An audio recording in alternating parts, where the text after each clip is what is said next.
Next day after arriving in Great Yarmouth, the PCI, physical training instructor, Corporal took us to the cookhouse for breakfast, then arranged us into groups of different sizes. We marched to where the rifles were, then he gave us a rifle each. He taught us how to march, how to slope arms, present arm, saluting, etc. The rifle drill. The biggest problems were the lads that weren't used to wearing boots.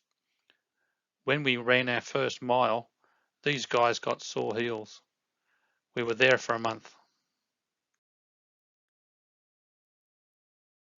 We marched up to the railway station to Whiteley Bay.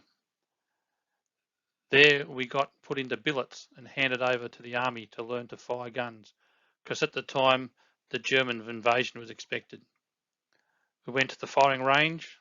Sergeants, Sergeant Major and Army NCOs taught us how to fire a rifle, a Tommy gun and a Sten gun. We fired 5 rounds of a 303. The Thompson submachine gun, and it only had 10 rounds in it. You put it to your shoulder, and there was a switch between single and rapid fire. This took a fortnight.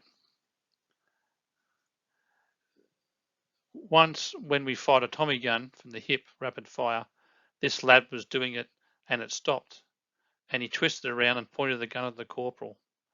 The corporal pushed the gun back with one hand and punched him with the other and said, "Don't ever point a gun at someone unless you tend to shoot." It all happened so quick before I realised what was going on. While there, we got a letter from Len Richardson and said his wife was working in the office mess and I should see her. I tried to see her, but Fred Mills was on the gate and he said, "You can't go in." So that was it. I wasn't going to argue with him because he was a British cruiser weight boxing champion. My group left Whiteley by train down to Milton, where the aircraft parts were stored. Didn't know why we were there. The only thing we did was guard duty. One of the guard duties was in a field about 2 miles away. There were 2 haystacks with petrol and tar underneath. If the Germans started to bomb, we were to set fire to the haystack and run away. We were only there for 3 weeks, but never had to light it. While there, a notice came on a notice board. "Any volunteers for abroad?" I put my name on, and so did the rest of the lads. One said, "I don't know what to do. I better write home and ask my wife." One name was Bert Brennan from Accrington, Lancashire. Another was Robert Clines from Manchester. Got called to Administration Centre and given 14 days embarkation leave. Leave prior to leaving for overseas. That meant home for Christmas. When I got home, my brother George had my suit on, so I had to wear the Air Force uniform. This was 71 Murchison Street. Christmas was dry but cold. Most people were in the services, so it was pretty quiet. I went out to have a few quiet beers. The only one I knew was the guy from Whiteley Bay with sergeant stripes on, and I remember thinking, how was that possible? I was walking down the street wearing my Air Force uniform, and an officer stopped me and told me I was on a charge for not wearing my greatcoat. I told him I wasn't part of the unit station here, but he didn't care. He took me in to see the commanding officer, and fortunately I had my embarkation papers in my pocket. He dismissed me and said, "Go home and get your greatcoat and have a good holiday." At St. Nicholas Street corner, Booch's Corner, where they congregated New Year's Eve, the clock struck 12. It started to snow. It was 1942. On the 5th of January, I got on the train and went to Glasgow, to the port of Greenock, in the Firth of the Clyde. The ship was the SS Staffordshire, and we went out into the Atlantic in a convoy of about 10 ships. Then the lads started to get sick. Fortunately, I didn't, and the crewmen came down from the mess deck and asked me to help them get the sick men out of the hammocks and up to the deck. When we had to get the hammocks washed, we used hot seawater and dried them on the deck. After 10 days of that, I got sick myself, and the seaman said it was the smell of the deck mess and the hammocks cleaning. He got me some limes and squeezed this into a drink and said, drink it. He used to say, have your porridge. If you throw it up, have your lime juice, have some more porridge. In a few days, I was okay again. The water was calmer too. There was one lad we couldn't help. He just sat on the deck and didn't eat at all. We called into Sierra Leone for water. We were there for 2 days and the sick lad got on his feet. We were not allowed off the ship. We used to play cards for matches and we had no money. All we had was reading, bingo and cards. As soon as we set off again, we got sick again. I never saw that guy again. This is the first time I saw flying fish, like the poem, On the Way to Mandalay, where the flying fish play. I thought it wasn't true, but there it was. They used to jump out of the water and onto the foredeck, but only the officers were allowed there. We saw sharks in the South Atlantic, but we never saw Cape Town. We landed in Durban on the 2nd of February 1942. We disembarked for 4 days, taken to a camp because they didn't know what to do with us. It appears we were heading for Singapore, but Singapore had fallen.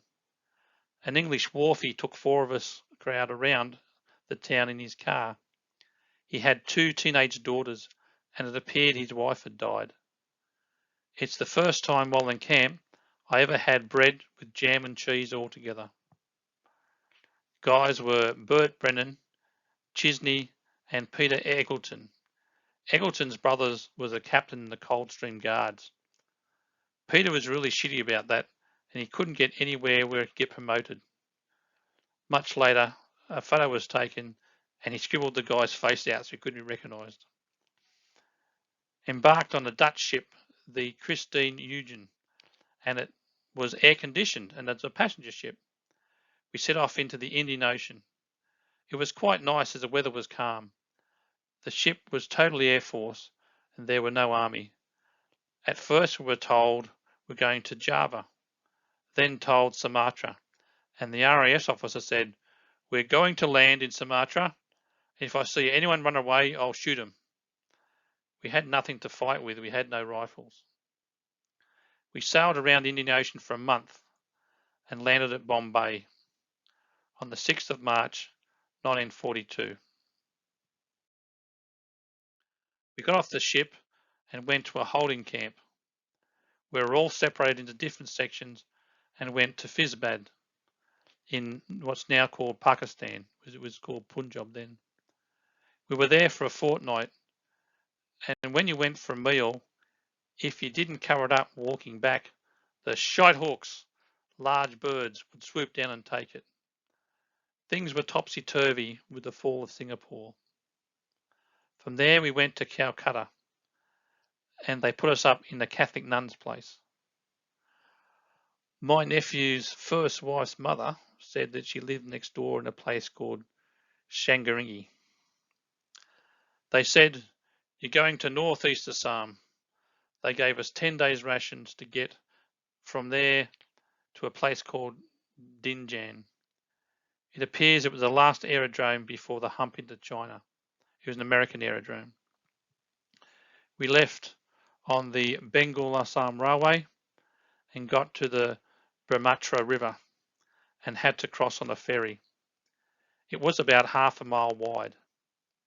It used to go upriver, then come back in a heavy current as it crossed.